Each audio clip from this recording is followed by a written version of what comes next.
Lorong tak berujung. Bab 1. Panggilan dari masa lalu. Rina adalah seorang arsitek muda yang baru saja pindah ke kota kecil bernama Silamparan.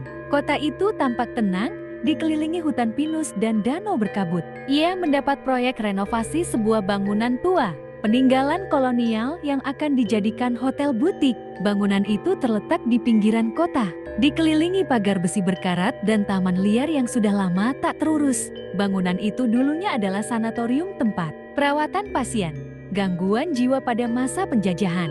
Tidak banyak catatan sejarah yang tersisa, dan warga setempat lebih memilih untuk tidak membicarakannya. Tapi bagi Rina, tempat itu hanya bangunan tua yang menunggu untuk diberi kehidupan baru. Bab 2. Suara dari dinding. Hari pertama survei berjalan normal, tapi ketika Rina sedang mengamati lorong utama di lantai 2, ia mendengar suara langkah kaki pelan padahal bangunan itu kosong. Ia menyusuri lorong itu, namun tak menemukan siapapun. Di ujung lorong, ia melihat sebuah pintu kayu dengan tanda terlarang yang sudah pudar. Tentu saja, rasa penasaran mengalahkan akal sehatnya. Di balik pintu itu, ia menemukan ruangan sempit dengan cermin besar dan kursi roda tua. Ruangan itu dingin, jauh lebih dingin dari bagian lain bangunan.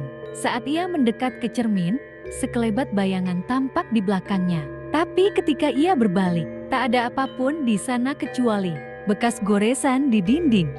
Jangan bangunkan dia.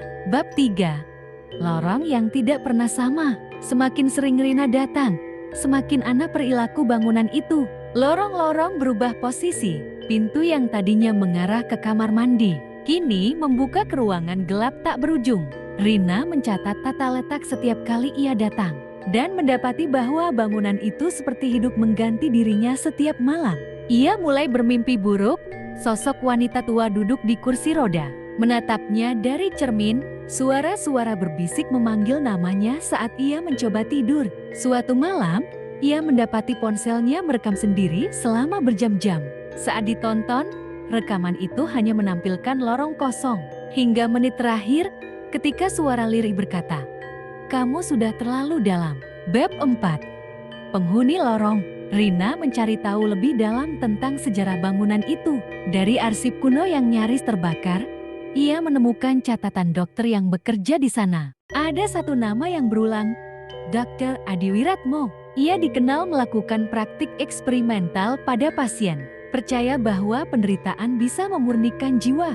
Salah satu pasiennya adalah wanita bernama Saraswati, penderita skizofrenia berat. Ia sering menggambar lorong tanpa akhir dan mengatakan bahwa jalan pulang telah ditutup. Suatu malam, Saraswati menghilang tidak pernah ditemukan lagi.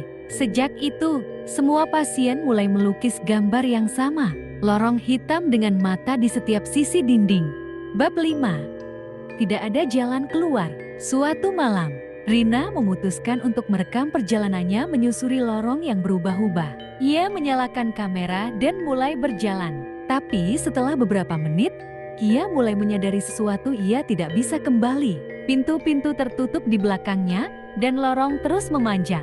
Cahaya di ujungnya tak pernah mendekat. Ia mulai panik, tapi tak ada sinyal. Tiba-tiba, semua lampu mati. Dalam kegelapan, ia mendengar derit roda kursi roda yang digerakkan perlahan. Dari balik kegelapan, suara itu kembali. "Sekarang giliranmu menjaga lorong ini." Bab 6. Catatan terakhir. Beberapa minggu kemudian, proyek renovasi dihentikan.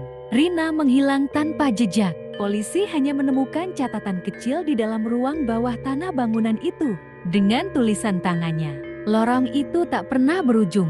Aku telah melihat akhir dari semuanya, dan kini aku menjadi bagian dari dindingnya. Jika kau membaca ini, jangan mencari aku. Tutup tempat ini, biarkan yang mati tetap tidur." Bangunan itu kini ditinggalkan lagi, tapi kadang-kadang warga sekitar mendengar suara langkah kaki di malam hari dan suara kursi roda yang berderit di ujung lorong yang tak pernah sama. Sekian dan terima kasih. Jangan lupa like and di subscribe.